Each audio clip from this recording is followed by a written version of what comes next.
Մանրամասները ներկայացրեցինք գործարանների հետ ընդհանուր չեմ ուզում մենակ մի գործարանի վրով հիմնվեմ, բոլոր գործարանները ով որ եկել էր ներսի մասնակցում էին, բոլորը հարցադրումները տվեցին, ուզում էինք հասկանայինք երբ է բացվելու գործարանները, առաջի հերթին հարց տվեցինք, որ մարդիկ ունեն վարկեր, մարդիկ ունեն աշխատատեղի խնդիրներ, ճիշտն ասած գումարի հետ կապված չեն վարձատրվել դեռ։ Հիմա հարցերը մենք տվել ենք Նազարյանին, ճիշտն ասած Նազարյան ոնց որ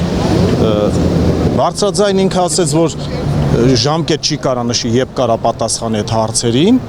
հարցերը կբարձրացնի վերև իրանց մեր տված հարցերը, մեր հարցերի պատասխանը երբ որ մի քանի օրում երևի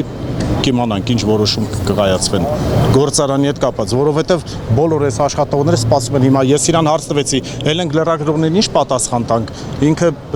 ճիշտն ասած հստակ պատասխան չտվեց, որ մենք մեր աշխատողներին ինչ պատասխան տանք։ Այսինքն ի վերջո ինչ-որ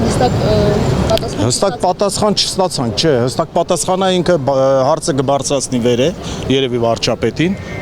կորոշեն, ինչ են որոշելու։ Բայց դուք ինչ եք կարծում Որոշումը մենք չգիտենք, մեզի պետք է, եթե քննություն է այդում, թող քննությունը գնա, գործարանները բացվեն, եթե ինչ-որ մի գործարանի վրա առնչություն կլինի, չգիտեմ, ինչ-որ մի